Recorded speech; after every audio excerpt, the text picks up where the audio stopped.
Well, hello and welcome once again to the Adventures Travel Club television show. Betty Girardin and myself, Marv Harrison, are welcoming you as we glide down in a parasail. Yeah, but that's not really us, so don't get excited.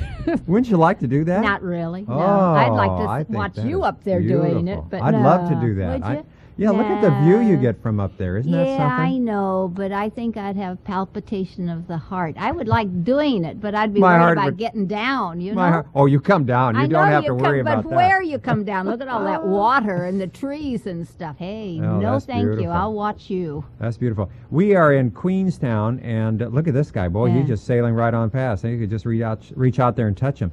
And so we're up on top of a mountaintop overlooking Queenstown and the beautiful lake and the city there, and it's beautiful. Look at the golden Yes, color of the lovely. trees there, Betty, as they were changing there in the Contrast fall. is great. Tell me, Marv, in doing this and in taking these pictures, you used a zoom lens, I presume. You didn't. Oh, yeah. You Well, weren't- yeah, you- but- it looks like you could have been right next to him in another one, you know? That guy came very close, Yes. though. I mean, to where we Yeah. were standing on an observation deck up there.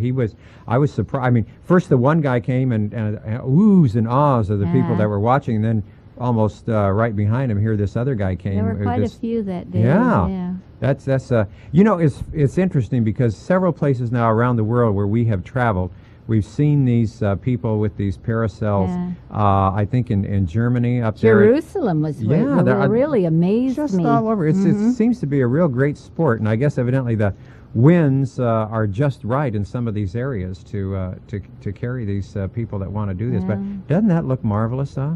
Well, See, you go off of these things. yeah. The parachute's already open, so you know that it's not going to I'd collapse. feel better on you. if it had some kind of wire up at the top, so I know I'd get down safely at the bottom. I don't think I'd Drop care your for watch? That. I drop. Yes.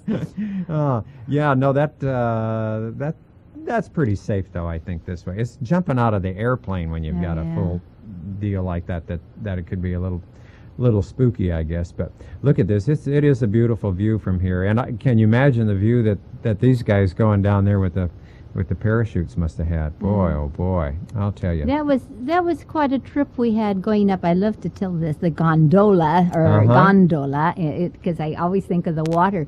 But we really ourselves had wonderful view going up to this top of this mountain. Yes, indeed. Well, there he landed safely, Yes. right there on the field where those fellows were playing soccer there a little bit ago. And here's, as you're talking about, Betty, the gondola. In fact, we just had gotten in one, and I like this. Whoops! It's a long way to the bottom down there. But it is quite a sight from here. And back there in that pass, there you can see off across the lake, that's where we had visited the sheep station out there. Walter Peak, right. And I guess that Yeah. must be Walter Peak there that we're looking at in the background. Doesn't look like him. I think he's been gone a long time. Okay. Yeah, Walter McKenzie, who evidently of Scottish background, who came there and settled. And what they said was actually just sort of wasteland over there. And in fact, he couldn't even make it work there at the first. He had to go fishing in this lake and row 8 miles over to Queenstown to sell his fish to keep things going. But eventually, as we can see today, that has developed into a multi-thousand-acre place. Yeah. You know, it's amazing, though, to think of the pioneers of all countries. Mm-hmm. And if it weren't for them, where would we be? That's right. We owe them a great debt of thankfulness or gratitude for. Yeah, because it must have been a very difficult life, I would suspect, Yes. out here when this was, a wilderness area. And I think particularly for the women. I Yeah. say that because they're more isolated. The men with all that they, would move out and around, and the women were left home to do the heavy chores. Oh yeah, I'm sure. Well, that's Yeah. probably why they had a lot of kids, and what she did too. You'd look a little scared coming down I the look hill, scared. Betty. I look a little pale, don't I? I was going to say, put me down, take me back down. I just want to please." get down Yeah, real uh-huh. safely. Well, this area is, this particular region is known as the coastal I think is it pronounced Otago or Otago? You're O-T-A-G-O. You are the official pronouncer. That way, if anything goes wrong, guess who gets the the blame? Either the credit or yeah. the blame. That evening when we came back, we wanted to mingle with some of the locals there, so we had kind of Hi, Jim. barbecue. Jim's telling, I think, about how to go fishing in that lake. But a lot of people around here in this little particular pub where we were, a lot of the locals there, and so we got a chance to meet and talk with some of these people. I look like some of these teenagers. It looks like just home. Where you could be right here, were doesn't home. it? Though? Yeah. Well, they had a little a mobile camp right there near this area where people would come on summer vacations. They had their summer campsites there. Mm-hmm. So it was nice. Yeah, it was very nice. Well, up the next day and kind of bright and early, and of course, as we stated before on these shows, we were there in the fall or the winter time. We're going back in our winter time, but that is going to be summertime, of course, in New Zealand. And of course, there everywhere you look, of course, the fishing is just absolutely tremendous. That was the size of fish you catch over there. Could be, I don't know. But the trout and the salmon are out of this world, I'll tell you. This is a fisherman's paradise. And the little town of Gore that we just happened to pass through is very well noted for the fishing in that particular area too.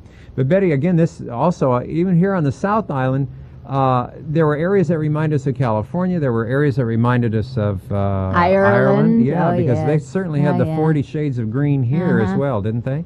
Yeah, I could accuse you almost of taking some tapes from Ireland and putting them in this and going from there. Looks very similar. Yes. It looks very similar. Of course, looking at the sheep out across the hills again. It's a beautiful area. In fact, you could just drive for a few miles and you would have a different change there in the terrain. We stopped for morning tea at a little place, which was I really thought quite lovely, because even though it was fall or autumn, there still were an awful lot of flowers that were blooming, and this place was beautiful, just beautiful. Is this the little place that was run by the man who was handicapped and Yes. opened up a restaurant? That's right. He had quite a position and was not content. He was hurt in an accident, I believe, and wasn't content just to sit back, and so they opened up a small restaurant and a gift shop, and it just went on from there. And did a beautiful job with their Yes, gardens, I as you should can say. see. Very It's going to be nice. interesting to go back in the summertime. I mean, if we see so much in bloom now during their fall, and see what it's going to look like in the summertime, that's going to be really exciting. The road wet there looks like a river. Yeah, it is so beautiful. Well, Betty, let's listen a little bit to our guide as he gives us a little explanation of this area right now. Okay. Presbyterian church here. It's described as like a mini replica of the Christchurch Cathedral, like a mini version of the cathedral, the Milton Church. Here we are, the bells going, church time. People are coming, huh? That's nice.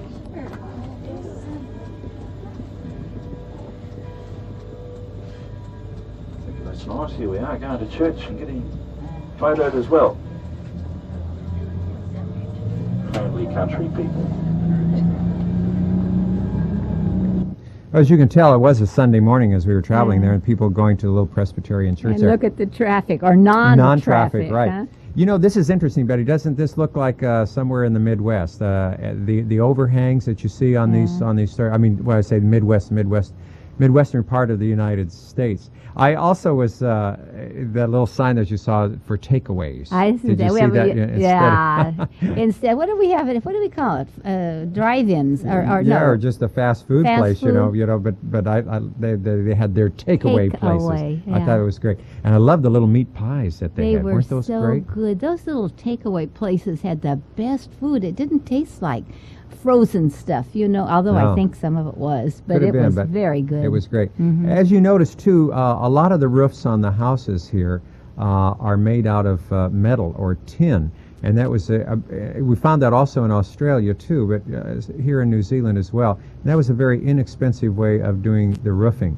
And now they say though that they are changing that to other types of roofing materials now that it's gotten a little less expensive to produce some of the others. Was wood scarce? I thought they were planting trees like crazy. They were, Betty. In fact, I think they plant over 20 million pine trees a year. I'm sorry, would you bring that number up again? 20 million I thought a that's year. what you said. Well, reforestation is very, very big in New Zealand. And in fact, if you are on welfare, you go out and you work in the you go out there and work in the forest, and you now earn your keep. Yes, that's a very good idea. I think it's well, a and of course great there idea. is work to be done. That's wonderful. Everybody feels good that way. Yep. And we had passed earlier on the North Island areas of great big forestation areas, but it's interesting to see that they are doing that.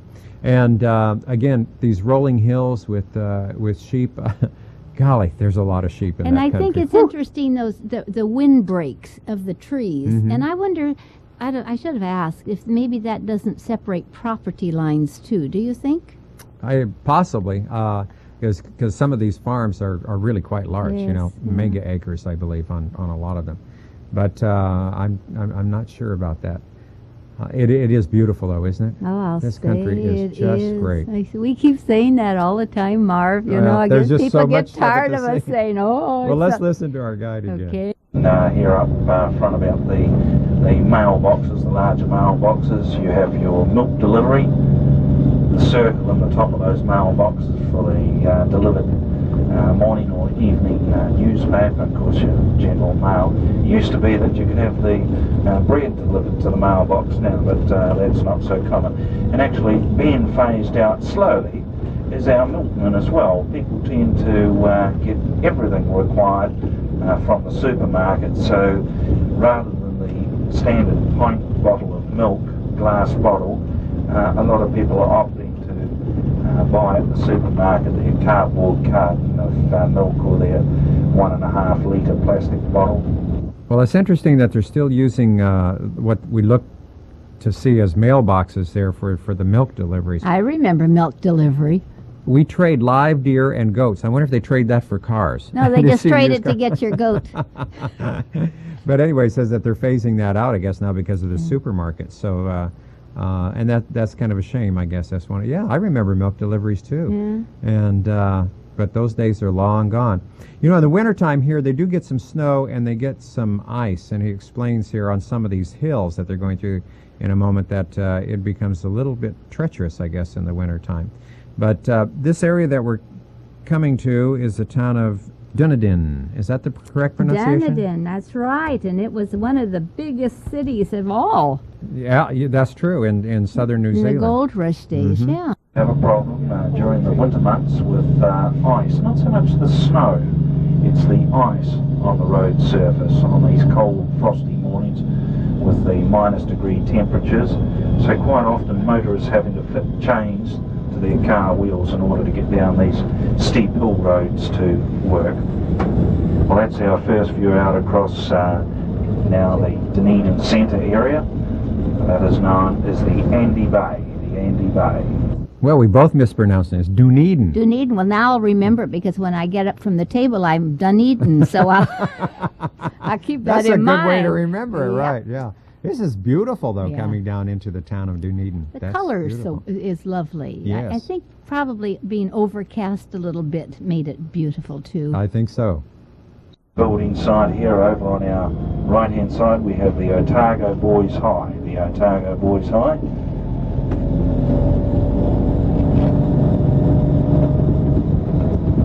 Here on the left, the Moana swimming pool, the largest of our South Island enclosed swimming pool. So, of course, with the weather conditions like we've got at the moment, this time of the year, holding a lot of our South Island swimming championships here, or diving. These buildings are quite beautiful, aren't they, Betty? Yes, I love the colors, the red roofs and then the white around them. It makes it look very outstanding. And there's a lot of Victorian buildings, as you can see over here. It reminds you a bit of San Francisco, doesn't it? Yep. Every place we go, we are reminded of somewhere, aren't we? It shows you how much more there is in similarity than there are differences. Oh, and here we're coming toward the center of town, or as they say, the centre. The centre. Now, we were fortunate because it was Sunday and we got to see more. Right. So we're moving down towards the centre of Dunedin, the Octagon, with first the St Paul's Anglican Cathedral on our left-hand side. And looking to the back of the statue, of course, we've talked of Dunedin with the Scottish ancestor, so we've got the Robbie Burns, the Scot poet, statue in the town centre.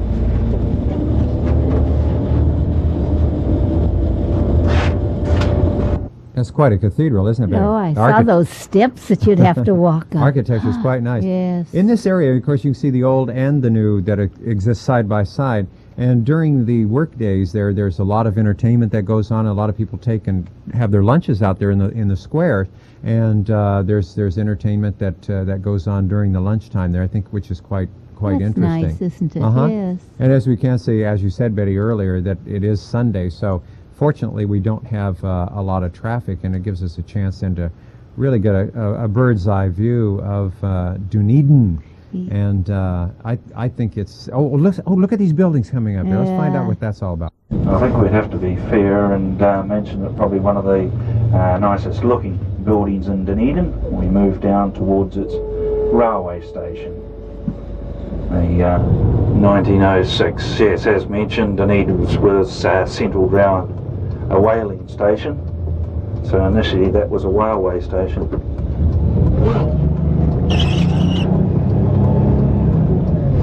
So described as a mini form of the Scotland Yard, Dunedin.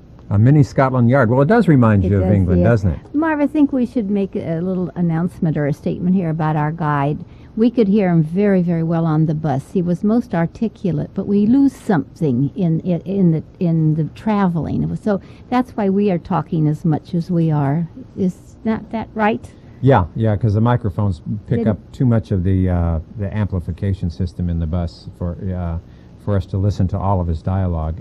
But he was quite good. Oh, he's and very good. Yeah, he sure informative. knew his history and knew his way around. Now we're getting now closer to the university where we're going to stop for a few minutes. And you look over here on the left-hand side, there's an American ice cream store. Isn't that fun? I guess you'd find things like that, close to any university. But let's listen to him once more. As we get closer to the university, we're noting some of this accommodation, of course, for the university students. Very meek accommodation, I would term it. Some of the older sorts of buildings, but of course the property owners and that can be making some good pocket money, I would think, with the renting of some of these older homes to hear our medical university students.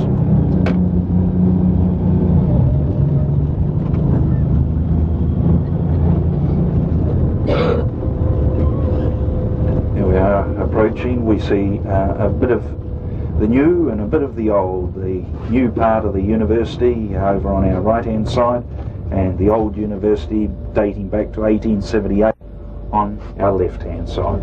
Would people like to get off for a quick photo here of the frontage of the old university buildings? Well, as you look around the city of Dunedin, I finally got it out right, didn't I?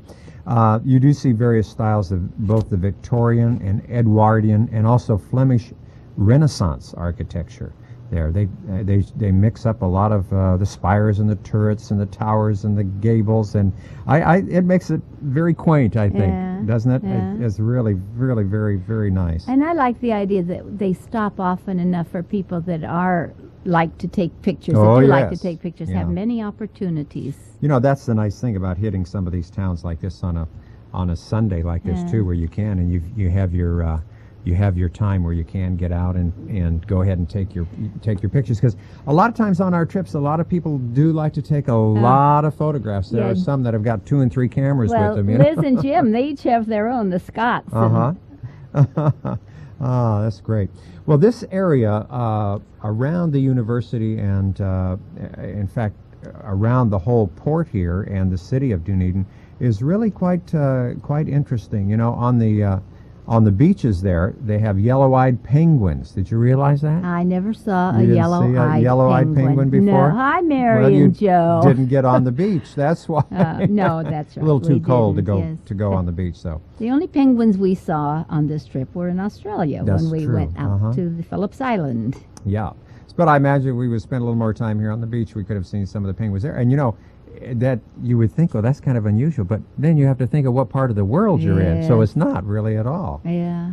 But this is beautiful. Can you imagine going to an old university like this where you have this beautiful, beautiful scenery there. Does that make it conducive to studying? I don't think so. I don't think so. I think the more modern ones, you have more opportunity. Outside of Christchurch, this is the largest southern city. To mention on that again, 117,000. Christchurch has a population of 320,000. And if we went right to the bottom of the South Island, the furthest township of the south, Invercargill, with a population around 59,000. So 59, 117, 320 as we move up. Well, we got a little history lesson there and a little population lesson, and you realize that there's not a big population here on that South Island. You know, we're driving by now some of the coastal areas here, and you can see some of the most spectacular coastal scenery in the country of New Zealand. There's the Catlins Forest Park, renowned for its unspoiled native bush and sweeping beaches. And I can see I'm still trying. What are we going to look at, Marv? Beaches. Oh, that's and fine. cathedral Thank you. caves, yeah. And there's all sorts of vistas that you can see, and rivers. Now, in this particular area, they go spear fishing because the water is so low here, and clear yeah. in order to be able to spearfish. Huh? You'd I have guess to so. see You got to 'em. see the fish. I love the You're water, right. so anytime we go anywhere near water, I'm happy. Well, you don't get too far away from it on No. either the North or the South Island of New Zealand. Betty, what time are we going to go in February? We're going February the 2nd, 1992, and we fly from Fresno to Los Angeles, and then on this great adventure. So if you're interested, we advise you to get in touch with Betty. Send us your deposit of $300 per person to hold a place because it is filling up rather fast. And we don't want you to miss this exciting adventure to both the North and South Island of New Zealand, And as not well as many. Australia. Not many. We only have 20 seats. That's so okay. There's very rich, fertile soil along this stretch of the coastline, a high content of peat in the soil. I mentioned there the other day the gold miners in the Queenstown area, mainly the Chinese gold miners, and at the completion of the gold boom by the 1870s, they started moving out into market gardening areas. The gold miners of namely Arrowtown, close to Queenstown, moved into this Oamaru area. So this market gardening along the front Kakanui to Oamaru coastline has a lot of the ex-Chinese gold miners of the Arrowtown gold boom. So Betty, you were mentioning earlier that you only have 20 seats on the plane. yeah, that's it. So as soon as those are filled, then that will be it then. That's huh? it. We'll have a waiting list. That's all I blocked off this time. Okay. Well, that should be a nice trip then. And here we are again, right there on the coast. So you should be happy Now with all I this am water. happy. I like to see it again. Revisiting. Brideshead revisited. Look at these beautiful beaches too. With not a soul there, Yes. and also not a lot of refuge either. You know how clean and how pristine it still is. Well, there aren't that many people around to dirty it up. No, and I don't think they would, even if there were. The Oamaru township with a population around 14,500 people, situated right on the coastline itself. The likes of Dunedin, it was settled on a whaling station as well. So still one of its principal industries is the fishing fleet operating from here. Some nice homes here with some great views out across the ocean, very reasonably priced to live in Oamaru as well.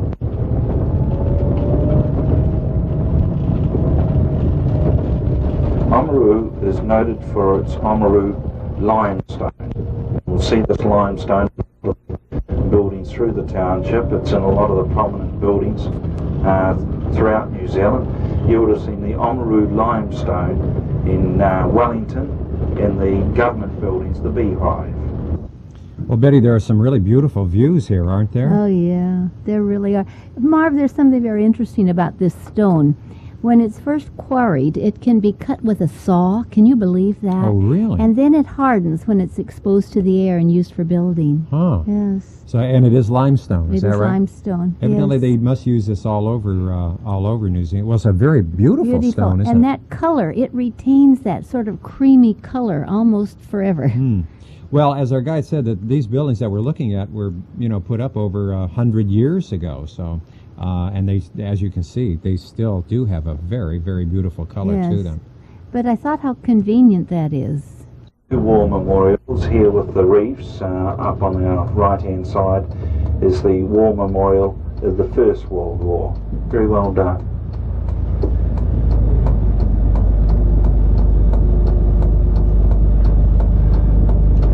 Reading the plaque there, to our glorious dead and those who shared their service and sacrifice.